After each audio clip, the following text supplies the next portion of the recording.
네, 여러분 안녕하세요. 오늘 영상은 제가 AI로 어떻게 시뮬레이션을 돌리면서 면접 준비를 했는지, 어떻게 공부를 해야 되는지 알고 싶다 하시는 학생분들, 이직러 분들을 위해서 오늘 영상을 한번 찍어봅니다. 면접을 보시지는 않으시더라도 테크 쪽에 특히 계신 분들이라면 많은 도움이 될 것 같다라는 확신이 들어서 공유합니다. 여러분들이 보시고 계신 이 화면은요, 제가 스태뜸 약간 핵심 키워드만 추출해가지고 12단계로 나눠놨어요. 이게 제가 그 전 비디오에서 만들어놨던 이 데이터 플로우에서 하나하나씩 가져온 거예요. 약간 추격해가지고 또 정제해서 가져온 건데, 우리가 그 일본 홍수 사례를 예로 들어서 문제 본질을 하려고 시도를 했었잖아요.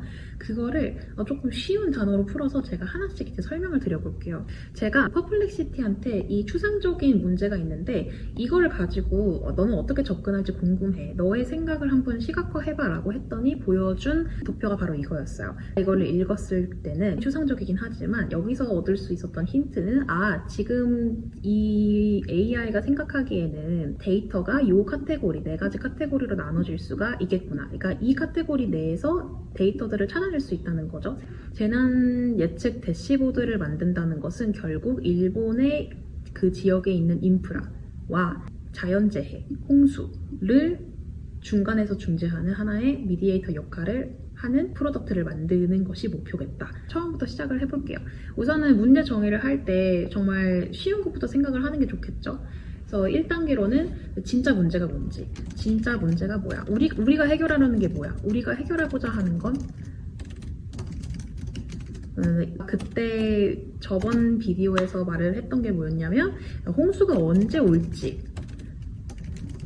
맞히는 거, 아니면은 사람을 빨리 대피시키는 것. 만약에 전자라면 예측에 좀 더 가까운 기능을 포함할 것이고, 후자라면 사람들에게 뭔가를 알리는 그런 약간 용어 번역기 같은 기능이 좀 더 유리해지겠죠? 지금 이 시나리오에서는 둘 다 합시다. 예측 그리고 대피시키는 거. 다른 질문들도 할 수 있을 것 같아요. 미리 막는 게 중요한지, 일어나고 해서 빨리 대처하는 게 중요한가. 그래서 이 중에서 우선순위는 무엇인가. 제 생각에는 빨리 대처하는 게 더 중요하다고 생각이 들어요. 진짜 문제는 사실 할머니들이 대피 방송을 못 듣고 집에서 고립되는 걸 수도 있어요. 그쵸? 그러니까 결국은 사람들을 빨리 대피시켜야 되는데 대피가 왜 안 되나 봤더니 진짜 고질적인 문제는 사람들이 방송을 못 듣는 거예요. 필요한 기능을 만약 생각해 본다면 용어 번역기일 것 같아요. 저는 예를 들어서 기상청이 있잖아요. 기상청이 있고, 그리고 소방청이 있고, 그리고 지자체가 있다면은 이 세 개의 정부 기관에서, 정부 연관 기관에서 사람들을 빨리 대피시켜야 하는 주체들일 텐데, 이 사람들이 사용하는 용어가, 예를 들어 지자체는 피난공고다, 아니면은 소방청은 뭐라고 하나? 재해경보 2단계라고 하나요? 기상청은 집중호우, 일단은 위험도 3단계다. 그렇다면은 이제 기능 용어 번역기를 사용해서 이 단어들을 모두 이퀄하다고 설정한 다음에 이것들이 같은 의미다. 그러면은 주민 대피 권고 단계로 넘어가서 그때 우리가 알림을 이제 보낼 수 있는 거예요. 그 사용자 분석으로 넘어갑니다. 공무원이 있을 거고요. 그 다음에 소방관, 그리고 이제 시민, 예를 들어 할머니라고 해봅시다. 공무원의 경우에는 어느 동네가 위험한지, 어디로 출동해야 되는지, 시민은 대피해야 하는지. 그래서 이렇게 니즈가 있을 것 같아요. 그러면은 일단은 시청 공무원이 가장 우선순위로 이 대시보드를 사용할 거니까 정보를 빠르게 들어야겠죠.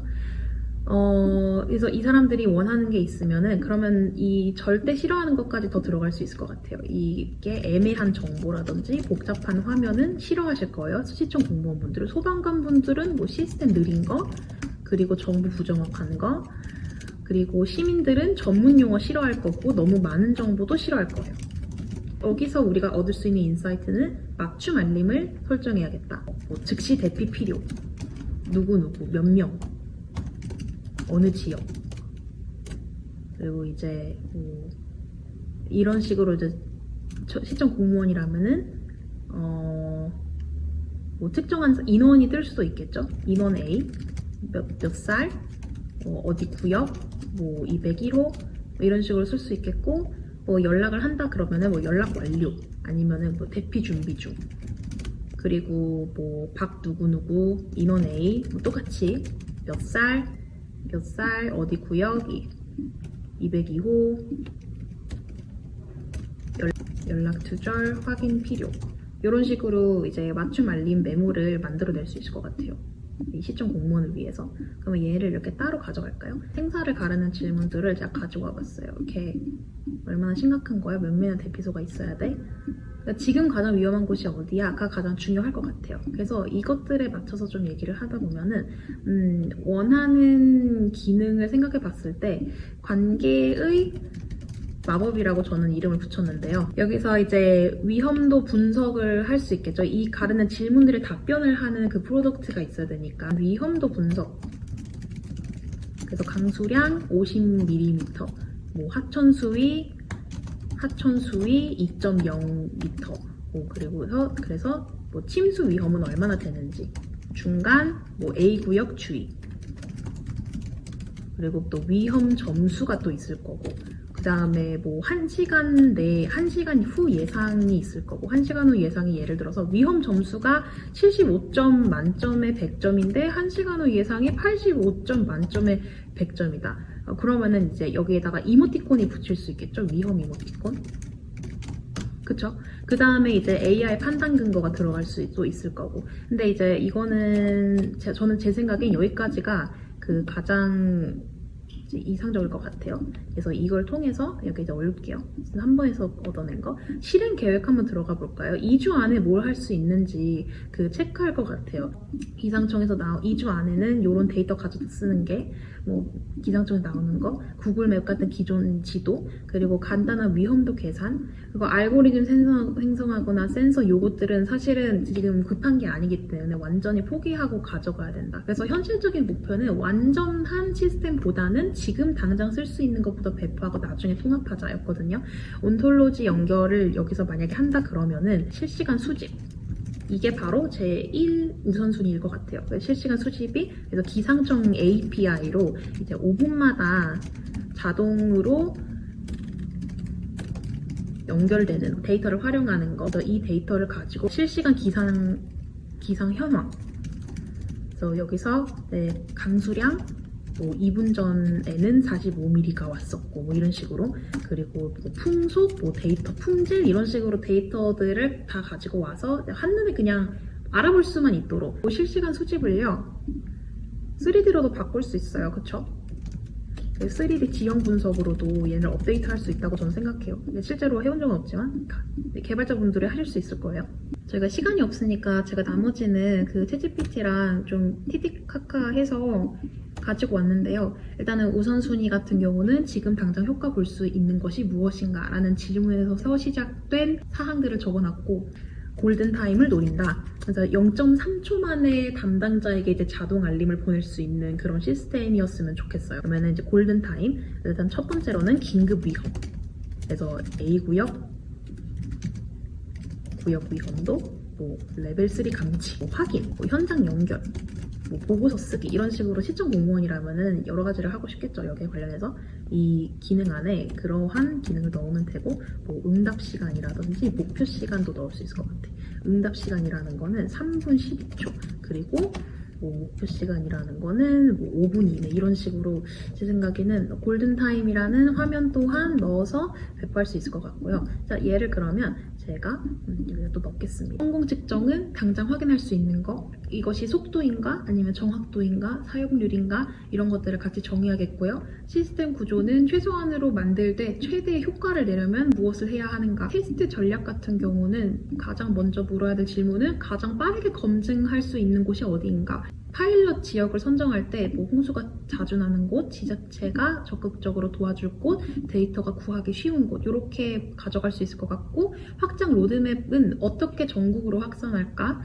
이것이 뭐 지역 확산, 기능 확산, 국가 확산으로 만약에 나눈다면은 지역 확산이라면 클라우드 기반, 그리고 기능 확산이라면 모듈식, 그리고 국가 확산이라면 다국어 지원이 가능하게끔 이제 확장을 시켜야겠죠. 그래서 지속 운영은 2주 프로젝트가 끝나도 계속 작동을 하게 하려면 무엇을 해야 되는가, 뭐 개선 사이클에서는 뭐 얼마나 많은 사람이 쓰고 있는지, 대피를 했는지 등등 정말 많은 성과 측정 방법이 있겠죠.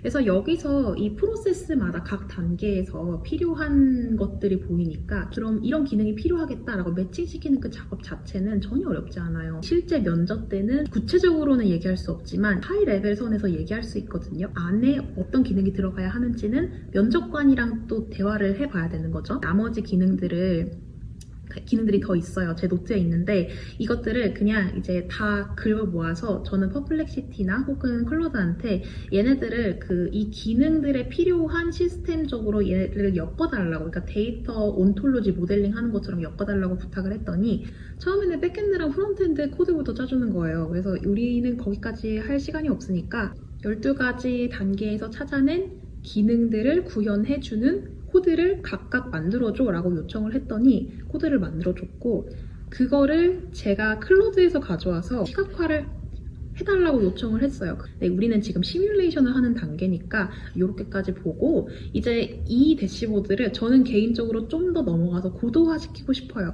이 대시보드를 찍어서 퍼플렉시티한테 관련된 기능들을 좀 더 업그레이드 할 수 있는 코드를 만들어 달라고 했고요. 그 만들어준 코드를 다시 클로드에 가져와서 복붙했더니 실시간 홍수 모니터링 대시보드를 이렇게 업데이트를 해줬습니다. AI 신뢰도가 몇 %인지가 보여지고요. 실시간 데이터랑 온톨로지가 업데이트 된 게 보이시죠? 플러스 23%, 그러니까 강수량이 더 늘었다, 그 하천 수위가 더 늘었다, 이런 식으로 이모티콘으로 쉽게 시청 공무원이 알아볼 수 있게 설계가 잘 되었습니다. 그리고 3D GIS 시뮬레이션이랑 AI 예측도 굉장히 많이 업데이트가 됐어요. 그쵸? 30분 안에는 4.1 레벨 3로 갈 것이고, 하지만 이제 3시간 이후에는 레벨 2로 갈 것이다. 대응 시스템도 밑에 우리가 원하는 모든 기능들이랑 게시가 되었어요. 저는 되게 만족하네요. 면접 준비를 하시는 분들의 공부 방식은 다양할 거예요. 그래서 제가 개발을 해낸 저만의 시뮬레이션 연습이었기 때문에 분명 여러분들은 중간에 이제 조금씩 개편해 나가면서 연습하실 수 있어요. 온톨로지 관점에서 전체 매핑을 한번 해봅시다. 관계 모델링, 릴레이션십 모델링, 규칙 정의 단계, 그리고 마지막으로 통합 단계, 이렇게 인터그레이션 4개로 구성이 되어 있다고 구조화를 해볼게요. 문제 정의부터 핵심 질문, 요 3단계가 포함이 되어 있는 것 같아요. 그래서 개념 정의를 요 3개에서 우리가 뽑아낸 걸로 축약을 시켜본다면, 이 밑에 있는 건 아래로 내릴게요. 그래서 개념 정의를 이제 우리가 아까 봤었을 때 도메인 개념을 정리를 하이 레벨로 했었고요. 이 도메인 개념에는 아까 홍수가 있었고, 뭐 위험도가 들어갈 수 있겠고, 취약인구, 대피소 기관 등등이 들어갈 수 있겠죠. 이 개념들을 서로 연결시켜주는 작업을 해야겠죠. 그래서 프로퍼티를 정의를 해야 되는 거죠. 이 다음에 해야 될 것은 그 안에 인스턴트를 넣는 거예요. 우리가 아까 맞춤 알림 기능을 위해 썼던 예제들을 가지고 와볼게요. 어디 구역, A 구역, 기상청, 그리고 아까 우리가 썼던 게 인원 A. 개념 정의 단계는 이렇게 3가지 스텝으로 구성이 되어 있는 것으로. 이거는 이제 4단계부터 6단계까지가 들어있는 단계예요. 우리가 봤던 인스턴스랑 도메인 개념들을 직접 끌고 와서 하이 레벨을 정하고 그 하이 레벨 안에 어떤 정보가 포함되어 있는지, 어떤 인스턴스가 들어가야 되는지 정하는 것과 그걸 연결시키고 데이터 흐름 시각화하는 것까지 봤잖아요. 그걸 여기서 하는 거예요. 규칙 정의 단계는 시스템 구조부터 확장 로드맵까지 추론 규칙이 있을 거고요. 이 추론 규칙이라는 건 뭐냐면, 그러니까 if를 제가 써서 가정 시나리오를 많이 만들었다고 했잖아요. 근데 이제 워크플로우를 짤 때 먼저 if, 그러니까 어떤 일이 일어나면 결과값이 무엇이 나온다라는 그 시나리오를 잘 짜놔야 그래야 워크플로우를 생성을 다음으로 할 수 있는데, 그 단계를 잘 설계하는 것이 추론 규칙입니다. 즉 포뮬러를 넣는 거죠.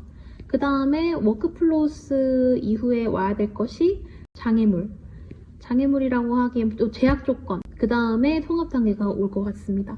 그래서 지속 운영이랑 개선 사이클이 이 안에 들어갈 것이고, 데이터를 매핑하고 이 데이터 매핑한 것을 가지고 시스템을 통합하는 거. 우리가 12단계에서 각 단계마다 만들어낸 기능들을 다 통합해서 시각화를 했었고, 온톨로지 과정으로 매핑하기 위해 이렇게 또 다르게 시각화를 해봤습니다. 실제로 현장에서 나가서 활동을 하다 보면은 회사 다니시는 분들은 아시겠지만 하나 프로젝트를 할 때마다 이 터지는 것들이 많아서 그걸 주고담기에 급급할 때도 있고, 이 프로세스를 지키고 싶어도 먼저 치고 들어오는 문제들이 있으면 그것부터 해결해야 되고 다시 돌아오고 하는 그런 순간들이 많잖아요. 이거대로 실무에서 하기는 어렵죠. 하지만 이러한 연습이 되어 있지 않으면 적용할 수 있는 재빠른 판단력, 의사결정, 능력들을 훈련시킬 수가 없다 생각해요. 마지막으로 팔란티어와 일반적인 기업이 프로덕트를 만드는 그 차별점이 있어요. 홍수 예측 AI를 개발해주세요 라고 기업이 왔을 때 일반 기업은 기술 중심으로 대시보드를 만드는 거에서 그칠 수 있지만 재난 대응을 할 수 있는 그 워크플로우를 만드는 거에 집중을 하고요. 그 워크플로우를 최적화시켜서 나중에 확장하는 것까지 고려해서 프로덕트를 만들어내는 것에 집중을 합니다. 데이터들을 레벨로 쌓는 거거든요. 하나의 약간 세계관을 구축한다고 생각하시면 되는데, 그걸 왜 하냐면 이 문제의 본질, 그러니까 진짜 기업이 풀고 싶은 문제랑 그리고 가장 중요한 그 데이터들이 서로 이렇게 매칭이 되어 있기 때문에 그걸 연결시켜서 이제 레벨 1, 2, 3, 4로 이렇게 쌓는 거예요. 그러면 기업이라든지 정부가 가지고 있는 본질적인 문제를 해결할 수 있는 시스템을 설계할 수가 있어요. 그러니까 그렇게 접근 방법이 일반 기업과는 다르다라고 이해를 하시면 되겠습니다. 두 번째로는 일반적으로 기업이 이 프로덕트를 만들 때는 정확한 예측을 중심으로 대시보드를 만들었을 거예요. 팔란티어는 의사결정에 집중을 합니다. 그래서 시청 공무원이 의사결정을 하기 위해 필요한 기능, 소방관들이 의사결정하기 위해 필요한 기능, 그리고 주민들이 의사결정하기 위해 대피해야 하는가 안 해야 되는가 굉장히 간단하게 쉽게 풀어서 설명하려고 많이 노력했는데 더 좋은 영상으로 다음에 또 찾아뵙도록 하겠습니다.